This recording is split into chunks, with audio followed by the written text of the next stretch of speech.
It's do or die time for us now. You were exhausted last night. It was odd. You were exhausted. Yeah, I was really tired. I was really tired.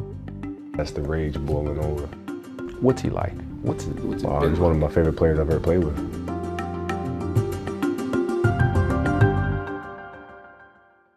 We're connected with Kobe Bryant, and Kobe, right off the bat, I want to talk to you about something that a lot of people don't ask you about, your family, and especially your daughters, how much you love to spend time with them. What does that mean to you, and how you you keep that away from the public? Well, it means everything to me, obviously. I mean, it's there's a lot of sacrifice involved in trying to perfect your craft, but it doesn't mean that they have to miss out on things. You still got to get up and, do the softball thing and do the soccer thing and, play all the games, and it's enjoyable. I love it. Yeah, tough when you're like, I'm a little beat up. Oh wait, we have a softball game, and you get up. Yeah, but you got to do it. I mean, it's like, that's really the most fun, is being able to do things like that. What's going on? Why are you playing so many minutes? At this point in time of the season, we really don't have much of an option, much of a choice. I mean, this is it's do or die time for us now, and we're still, Steve going down to injury, I think, really, puts more pressure on me to be out there and playing the majority of the game and playmaking and scoring and doing things of that nature. But it's something, you don't see this a lot in professional sports, especially where a guy just says, you know what, I'm going to do it all. I don't really care. I'm going to be out there. I mean, you were exhausted last night. It was odd. You were exhausted. Yeah, I was really tired. I was really tired. Bryant now with the dribble, spinning. Kobe all the way, left hand score. Kobe, another spin move and score. As you can see, his gas tank is sitting on E right now, and it doesn't stand for enough. It is, looks like it's about empty, puffing, but he's been on the floor for 42 minutes tonight. He hasn't had much rest in the previous 2 games. It's been a push. It's been a push, but I've worked really hard over the summer, and I've done a good job, with my diet and getting strong and staying in shape, and I feel like I can handle it a little bit. A little bit, but when you're tired, and they made this point during the game, they're like, Kobe Bryant's one of the best conditioned athletes in the world. If he's tired, it's scary. Yeah, it's a little excessive. Right. Yeah, but that's when your teammates just step in and they pick you up, which they did. Dwight had a stretch there of a few minutes where he carried the offense, and Powell as well. We had Earl Clark stepped in, and it's just been a huge contributor for us, and that's what we need to have happen. You just talk about playing those minutes because of the injuries. At the beginning of the season, you see this lineup, and everybody's like, there's another ring. Here comes another ring. Take us through the injuries and how this is affected, and expectations, how you guys were trying. Yeah, I mean, well, it obviously got off to a bad start pretty early in changing the coaching system, and now there's a window there where we don't know what this team's going to look like or who's coming in, and there's the field talk, and then all of a sudden that doesn't happen, so then that becomes a distraction, and then you bring in Mike and the system that he's implementing, and Powell not fitting into that, and so it's been a moving target all year, and that's without even getting into injuries. So it's been a moving target. How hard has that been for you, and what's it been like for you? Well, it's been tough, but when I have tough situations, I try to look at them as challenges. I don't look at them as something where it becomes a burden or something that's heavy on my shoulders. I look at it as a challenge. It's something that it's just a puzzle that you have to figure out no matter what. I've seen a lot more of that face this season. Is that because of the challenges? Well, yeah. I mean, it's the drive, it's the rage that comes out. When that face happens, that's the rage boiling over. How often does that rage boil over? It happens. It's been happening pretty often lately. I was joking with Dwight when we sat down. And I was like, what's that face like when Kobe gives you that face? In the middle of the game when he looks at you, he's like, oh, this face, and he did the face. I hear your Kobe's pretty good too. Kobe? Give me your Kobe, come on. Come on. What, the Kobe face?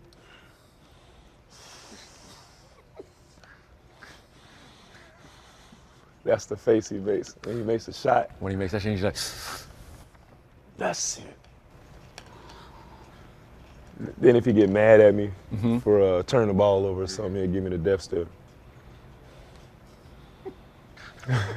It's like, I love having fun. And I know he's like mad for a second, but it's just, he's like, hey.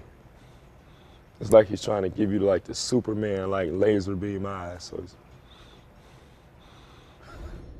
What's that moment like in the game where you turn and you look at somebody like, dude, for real? Come on. Oh, that face. That face. Well, yeah, that face is that's the pissed off. What are you doing? Get your ass in gear face. You know, which I guess it's kind of been labeled as the death stare around here. I guess. Right, the death stare. What's the Kobe death stare like? I honestly, I don't know, because half the time I don't even know I'm doing it. It's just an uncontrollable thing. It's just that. So do you ever watch the game back and you're like, oh, I didn't realize I was looking at him like that? Sometimes it becomes pretty funny. I wanted to make sure I gave him a really, really good performance. You still want to impress that guy, don't you? Well, absolutely. I mean, he taught me how to play. So it was like he taught me the details and the nuances of being a champion. So.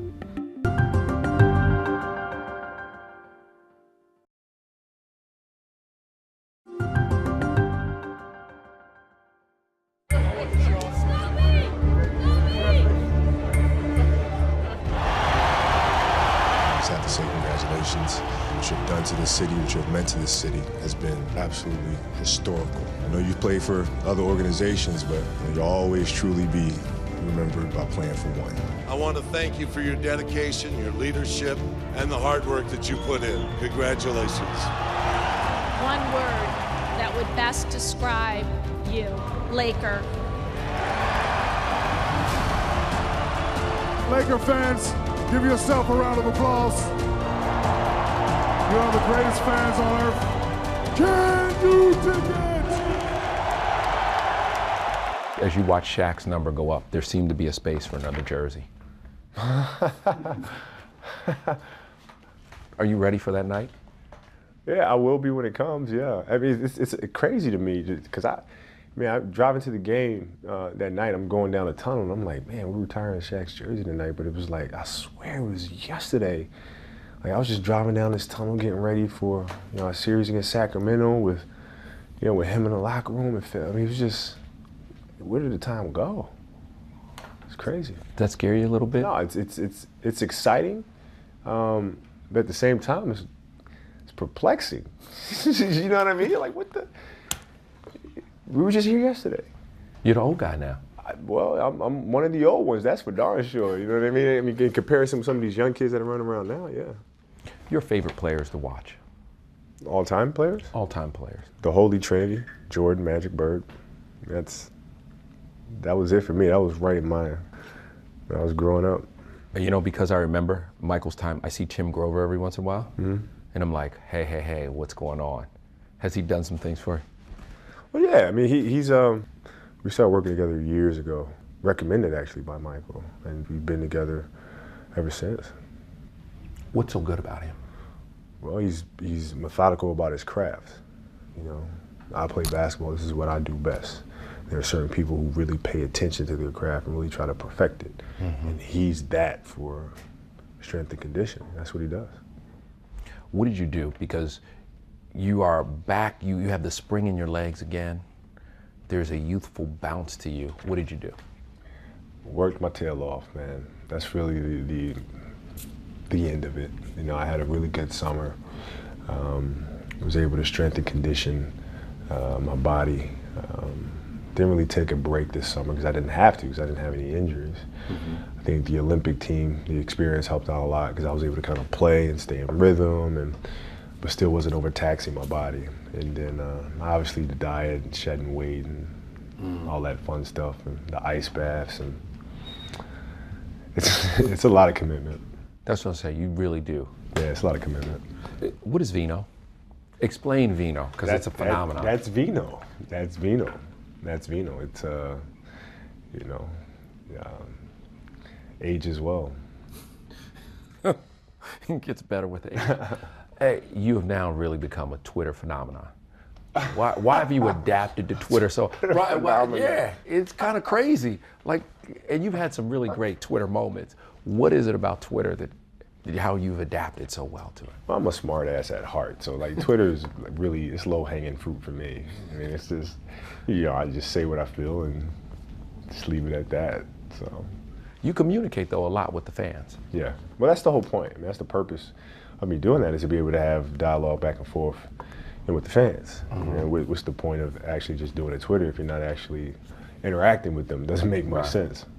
Phil's on Twitter now. What do you expect from Phil? Same thing. He's a smart ass at heart, and he has no filter, so he'll blur a lot of stuff out, and it'll be vastly entertaining. Will you tweet at Phil? Man, probably. I mean, if there's some things that we'll talk about, whatever. We probably will. What was it like seeing him back in the building? Well, I wanted to make sure that everything that he had taught me was on full display. I didn't want to make sure I had any mistakes or things that he's taught me or told me over and over and over.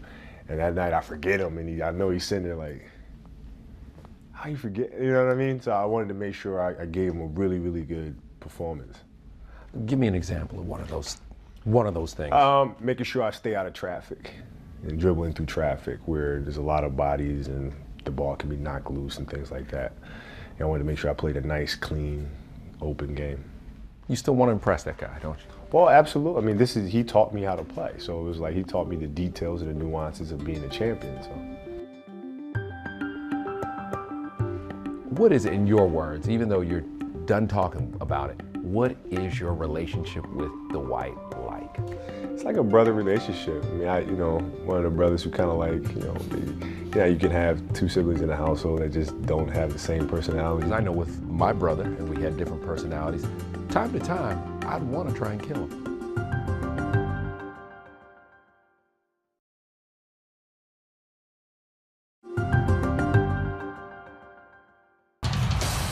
Score, it's 35-23. Lakers down by 15 points. This is something that's truly unacceptable. Having a determination. I'm just going to keep on coming and coming and coming. 2 in a row for Kobe. Yes, he does. Bang! He knocks down the bucket from the outside. Bryant needs help. Oh, he goes down the middle and dunks it again. Who needs help? Kobe doesn't. Clock is an issue. 3, 2, 1. Kobe, a three-pointer. It's good! At the buzzer! Kobe has made it a 2-point game! Lakers down, in trouble, quickly. Bryant, 3 from the corner. Yes! Kobe! If you look at the play right before we called timeout, it took a little bit longer to get to it, but I was open. Kobe, good little fake. 3 to tie! 3 to tie! We're tied at 109! Ray was going to come out and blitz me. I saw him coming. I just had to kind of decoy it a little bit and just kind of wait for him. Gray comes out to double. Kobe around him. Kobe down the middle. Dunks it home! Kobe Bryant! Anybody that I line up against on any given night, I don't think they're going to be able to outwill me. I just refuse to believe that. Lakers win it in overtime. And Kobe Bryant, 41 brilliant points. I want to ask you, sometimes when you're out there, do you feel like Superman? Do you feel like there's a cape on and you can do anything? When you're in the zone, yeah, you feel that way sometimes. But for the most part, I think the best way to describe it is like, you're a conductor. You're conducting things that are going on. It's like you're orchestrating a symphony. But it's like you're changing the symphony too. Let's go Toronto game. Mm-hmm. I mean, Kobe, you hit a couple of ridiculous shots. What's going through your mind in that game, in that moment, and right after the game, too? Well, I said, I just got to free myself, get open, and make one shot. That's all I kept saying to myself. Just make one shot. You've made thousands and thousands of shots. Just make one. So I make one, and now you get the ball back, and you have yourself in the same situation. You're like, okay, just make one. And then you just keep getting closer and closer. But that wasn't just a normal one shot. What was that one shot like? And what's it like? Because I notice sometimes you look back at the defender to watch their expression. What's that like? Yeah, it's you get the feeling from the defenders where it's like, oh man, no, just can't, not tonight, sort of thing, and I thrive off of that. You love that, don't you? Oh yeah. You love that like defeated look? Yeah, oh, absolutely. What do you say to the folks in the front row? Because a lot of times you'll turn and say stuff to I'll them. talk to them every now and then. You know, I might tell them, well, you know, check out this upcoming 3, or this dumb about to get Dwight a dunk right here. You know, I just have conversations with them from time to time. Hey, the future. How much longer can you play? I could probably play another 5 years. Really? Oh, probably, yeah. After that, then what? I don't know. Who knows? I'm not saying I'm going to play 5 years, but I could play. Physically, I could. Do you want to play 5 years? Right now, no. Right now, no. It might change, but right now, no. It's too much. I want to ask you about Dr. Buss and what he means to you, because I think you once hinted people don't understand what it's like to be a Laker, or at least the expectation here. In a city where there are huge stars, this is what people really expect season after season after season. Yeah. Championships. Well, that's something that started, you know, back in the days of, you know, the Minneapolis Lakers, and you just happened to be one of those franchises that seemed to win every year with George Mikan, and obviously when they moved here to Los Angeles, that tradition continued. And, you know, bringing in Magic and Cap and Worthy and Baby B and AC and all those guys, and it's something that LA's simply become accustomed to. You know, we're not accustomed to just being comfortable with the division championships or, you know, an NBA Finals defeat in the 7th game. That's not something that we're happy with. We want to win and win every year. With that said, does this team understand that? I think we do now, yeah. I mean, it's a process, though. You know, it's like, you know, I think it shocks your system a little bit, and it's like, whoa, these people really do not care about what just happened Monday night. Like, you know, we just had a phenomenal game. We beat, you know, Oklahoma or whatever it was, and everybody's like, so what? The next game. Do it in June. You know, and it's just that pressure is different. What is it, in your words, even though you're done talking about it, what is your relationship with Dwight like? What is it? Nah, I mean, it's like a brother relationship. I mean, you know, one of the brothers who kind of like, you know, yeah, you can have 2 siblings in a household that just don't have the same personalities. Right. You know what I mean? And like, you know, he's off doing one thing and I'm off doing something else. That's pretty much what it is. How is it? Because I know with my brother, and we had different personalities, time to time, I'd want to try and kill him. Nah, well, because you're living in the same house all the time. You know, right. Here, you know, we're with each other for 4 or 5 hours at a time, and that's pretty much it. We don't have those issues. But, you know, I mean, for me, it's really just trying to bring the best out of him and show him you want to get to the elite level. You know, this is the kind of attention to detail you need to have. This is the kind of, you know, consistency of focus you need to have. And so that's pretty much it. What's he like? What's it been He's like? one of my favorite players I've ever played with. Why? He's extremely, extremely intense. Plays hard every single night. And you know, he's a competitor, fierce competitor.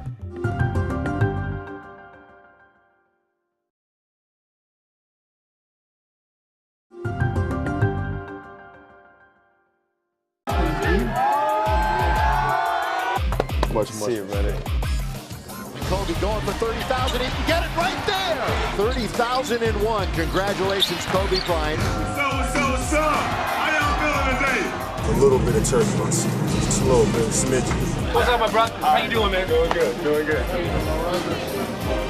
This kid starts freaking out. I don't know what the heck's going on. We can get you 2 rackets. I mean, one in each hand. My backhand kind of put a topspin on the ball. Oh my goodness, look at you, little princess. Hey, what's up, big boy? Are you kidding me? What else can this guy do? Get out of here, Kobe. Who do you think you are, man? Look at the brand of Kobe and how big it is today, and you brought it back. And that was hard work too. And do you think people don't acknowledge that enough? Well, we've purposely not talked about that because I think there's other things that we could focus on. I think when my career is done, you know, then we could kind of dive into the marketing aspect and the PR aspect and the things that we needed to do to put ourselves back in this position as a brand. Watched you, and every day I drive by the building you built over in Los Angeles. that aspect of your life, a lot of people don't dial into also. The homeless shelters you've built, the fundraiser you had with President Clinton. What does that mean to you? Well, I mean, that really carries a certain significance, because you don't want to just be remembered for playing the game of basketball. You know, when you're in a position when you have a voice, and a voice that people pay attention to, and kind of follow whatever that voice says, you want to be able to use that in a positive way to have some sort of impact that affects lives. It's kind of funny watching you that day with Bill Clinton, and Bill excited to be there with you. But your wife was a big basketball fan. Yeah. He's a big basketball fan. What's he like? What's it like? He's, I mean, it was a huge honor, to say the least, for me, just to be able to, and Vanessa as well, just stand there and, you know, talk to him, and him have a genuine interest about what we were doing, and how we were going about doing it, and various ways he could help. Vanessa also made fun of you because?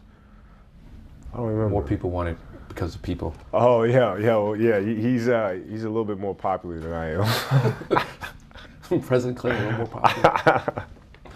I want to ask you about the specific players. Let's start with Meta and how he's doing. And he says he's going to come back like in 3 days after. He heals. He heals extremely fast. I mean, his body recovers very quickly, and he'll be out way ahead of schedule. What's he like? What's it been He's like? one of my favorite players I've ever played with.